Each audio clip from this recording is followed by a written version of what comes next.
નમસ્કાર દર્શક મિત્રો, હું છું રૂપલ લુણીચિયા. સંપૂર્ણ ન્યૂઝમાં આપનું સ્વાગત છે. શ્રી બનાસકાંઠા કડવા પાટીદાર સંસ્કાર મંડળ સંચાલિત શ્રી કેપી કરણાલ પ્રાથમિક શાળામાં ધોરણ 6 માં અભ્યાસ કરતા વિદ્યાર્થીઓને શનિવારે શૈક્ષણિક મુલાકાતનો કાર્યક્રમ રાખવામાં આવ્યો હતો, જેમાં જોરાવર પેલેસ કેમ્પસમાં આવેલ સરકારી કચેરીઓની તેમજ પ્રિન્ટિંગ પ્રેસની મુલાકાત કરવામાં આવી હતી.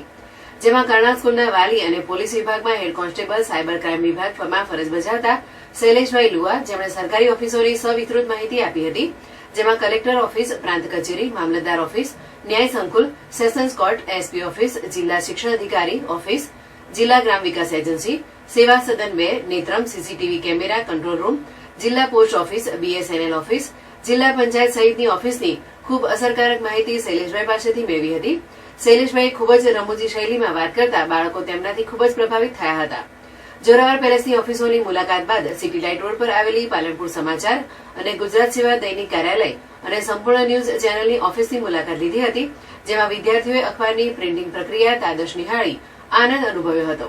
પ્રિન્ટિંગ પ્રેસના તંત્રી દેવેન્દ્રભાઈ મંડોરા તેમજ રશ્મિકાંત મંડોરા દ્વારા વિદ્યાર્થીઓને ફ્રૂટી અને સેનેટાઇઝરની ભેટ દરેક બાળકને આપવામાં આવી હતી. આમ આજે ખરા અર્થમાં શૈક્ષણિક મુલાકાતનો હેતુ સિદ્ધ થયો હોય તેવી અનુભૂતિ થઈ હોવાનું શિક્ષકો અને વિદ્યાર્થીઓએ જણાવ્યું હતું.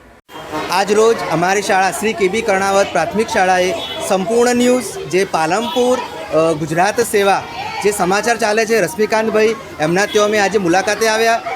અમારા અંદર 158 વિદ્યાર્થીઓને મુલાકાત તેમજ 3 શિક્ષકો અહીંયા મુલાકાત લીધી. ખરેખર પ્રેસ નોટ કેવી રીતે લખાય છે, કેવી રીતે એનું પ્રેસ નોટ થાય છે, કેવી રીતે એનું માળખું બને છે, આ સંપૂર્ણ માહિતી અમને ખૂબ સરસ રીતે જે અહીંયા એડિટર છે, જે પત્રકાર છે અને જેમનું ગુજરાત સેવા ચાલે છે એવા રશ્મિકાંતભાઈ અમને ખૂબ જ સરસ માહિતી આપી. એમનો ખૂબ ખૂબ આભાર. અને પ્રેસ નોટ, પ્રેસ કેવી રીતે ચાલે છે, ગુજરાતના અંદર અલગ અલગ પ્રાંતોમાં સમાચારો કેવી રીતે લખાય છે તે અંગેની અમને ખૂબ જ સરસ માહિતી આપી. વિદ્યાર્થીઓને પણ એને ખૂબ જ સરસ માહિતી મળી છે અને વિદ્યાર્થીઓને નાસ્તા માટે એમને એક ફ્રૂટી પણ આપી છે. એમનો ખૂબ ખૂબ આભાર રશ્મિકાંતભાઈનો. આ જ પ્રમાણે અમારી શાળા બીજી પણ કે મુલાકાત ગોઠવે તો એમને હું એમ કહું છું કે ફરીવાર આવી મુલાકાત વારંવાર ગોઠવતા રહેજો. અમને અહીંયા આવે એમનો ખૂબ ખૂબ આભાર. રશ્મિકાંતભાઈનો ખૂબ ખૂબ આભાર. સંપૂર્ણ ન્યૂઝનો ખૂબ ખૂબ આભાર અને ગુજરાત સેવા જે છે એનો પણ ખૂબ ખૂબ આભાર. અસ્તુ.